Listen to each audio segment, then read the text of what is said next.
क्या आप सभी ने कभी ये गौर किया है कि नमाज होती है का मास होता है? हिंदुओं के पास क्या है? जुमा के दिन मुस्लिम लोग पूरे देश भर में मस्जिदों में जाकर नमाज पढ़ते हैं। क्रिश्चियन लोग हर संडे को अपनी फैमिली को लेकर चर्च में जाकर मास करते हैं।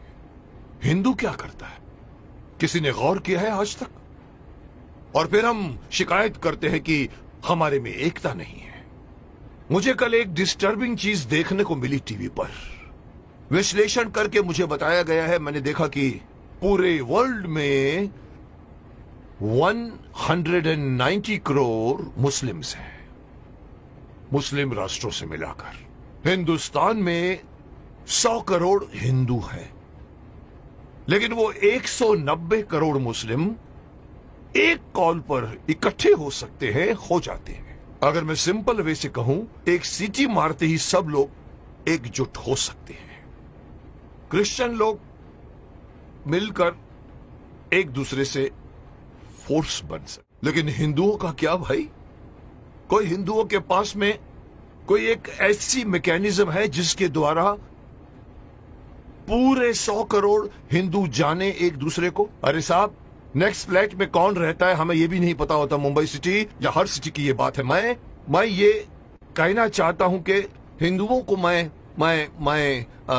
अगेन मैं वही कहूंगा कि मैं कहना चाहता हूं कि मुझे पता नहीं कि मेरी बात में कितना वजन है, लेकिन मैं पूरे देश के धर्माचार्यों को, मैं देश के पूरे संत समाज के जो बड़े बड़े आसीन पदासीन है, मैं उनको कहना चाहूंगा, आह्वान कीजिए, आप कीजिए, हफ्ते में एक दिन आप अपना लीजिए। और अगर मुझसे पूछो तो वो मंगलवार आ सकता है, क्योंकि मंगलवार हनुमान का दिन है, हनुमान जी का दिन है। एक दिन मुकर्रर कीजिए, एक दिन फिक्स कीजिए जिसमें पूरे देश भर के लोग अपने अपने इलाके के मंदिरों में जाकर 1 घंटे के लिए बैठ जाएं। क्या करेंगे आप लोग बैठकर? मुस्लिम लोग नमाज पढ़ते हैं, क्रिश्चियन लोग उनका एक अपना सिस्टम होता है, उनके फादर बोलते हैं। आप लोगों को, हिंदुओं को, कोई सिस्टम बनाने की कोई जरूरत नहीं, कोई आरती नहीं, कोई पूजा नहीं। आप ओमकार नाथ का जाप कीजिए। ओम 1 घंटे तक पूरा, जितने भी लोग, चाहे 50 हो, चाहे 100 हो, चाहे 200 हो, एक साथ मिलकर 1 घंटे तक आप ओंकार नाथ का जाप कीजिए। दूसरा ऑप्शन मैं दे रहा हूं, ओम नमः शिवाय, ओम नमः, इसका पाठ करिए आप 1 घंटे तक, या फिर गायत्री मंत्र का जाप कीजिए। अब आप देखिए मैं क्यों इस बात को उठाना चाहता हूं, क्योंकि हमारे हिंदुओं में ये एक बहुत बड़ी मान्यता है कि अपने आप को बहुत सहिष्णु मानते हैं और कहते हैं हिंदू हमारा धर्म, हमारा हिंदू समाज अपने धर्म के प्रति जागरूक नहीं है, अपने धर्म के प्रति पूरी तरह से कमिटेड नहीं है। धर्म कहते हैं हमारा हिंदू धर्म धर्म नहीं है, हमारा धर्म जो है वे ऑफ लाइफ है। मैं हमेशा से मना करता हूं, धर्म था, है और रहेगा। और जब तक आप इसको अपना धर्म नहीं मानोगे तब तक आपके अंदर कभी भी एकता नहीं आएगी, कभी भी आपके अंदर मोटिवेशन नहीं आएगा, कभी भी आपके अंदर फोर्स नहीं आएगा। इसलिए मैं चाहता हूं कि सारे हमारे पूरे देश में आप इमेजिन कीजिए कि एक साथ पूरे देश में आप एक टाइम फिक्स कीजिए। मेरे हिसाब से रात को 7 से 8 बजे का टाइम फिक्स कीजिए। सब लोग अपना अपना काम छोड़कर अपने नजदीक के मंदिर में जाएं, 1 घंटा बैठे और 1 घंटा बैठ के अपनी सभा होगी, जिसका नाम मैं सजेस्ट करना चाहता हूं। हो सकता है नाम इसका मंगल धार्मिक सभा हो सकती है, या मंगल धार्मिक मिलन हो सकता है, या मंगल धार्मिक मिलाप हो सकता है। आप लोग वहां जाइए। हर हिंदू, मैं अगेन बात करना चाहूंगा, इसमें बौद्ध भी आ जाते हैं, सिख भी आ जाते हैं, जैन भी आ जाते हैं, उनको भी आना पड़ेगा, उनको भी साथ में आना पड़ेगा, क्योंकि 100 करोड़ में उनकी गिनती होती है। उन सब लोगों को अगर ये आदत पड़ जाए, हर मंगलवार रात को 7 से लेके 8 बजे मुझे अपने परिवार वालों को लेकर, साथ में बच्चों को लेकर जाइए और मंदिर में जाके बैठ जाइए।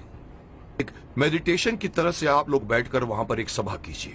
उसका नाम मैं देना चाहता हूं मंगल धार्मिक सभा, या मंगल मांगलिक मिलाप, या कुछ भी नाम रखा जा सकता है। जैसे मुस्लिम कैसे नमाज कहते हैं, क्रिश्चियन उसे मास कहते हैं, आप उसे मंगल मिलाप कह सकते हैं।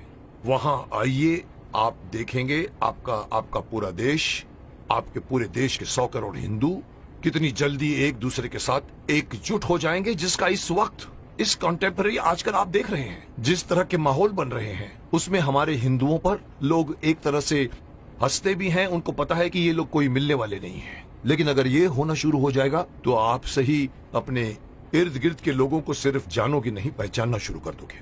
जैसे कि मैंने कहा कि सिटीज में पता भी नहीं होता कि नेक्स्ट फ्लैट में कौन रहता है। इस बहाने आप आइए, बाहर निकल कर आइए, अपनी ड्यूटी मान कर आइए। मैं हर हिंदू को कहना चाहूंगा, और इसके लिए मेरी बात नहीं, मैं बड़े बड़े जो हमारे धार्मिक हमारे जो संत हैं, गुरु हैं, उनको मैं आह्वान करना चाहूंगा कि आइए आगे और अनाउंस कीजिए कि हर मंगलवार को 7 बजे से 8 बजे हर हिंदू को किसी नजदीकी मंदिर में जाकर 1 घंटा बैठकर आपको मेडिटेशन करना पड़ेगा। जो बैठेगा उसको भी फायदा होगा, क्योंकि मेडिटेशन में बहुत ताकत है।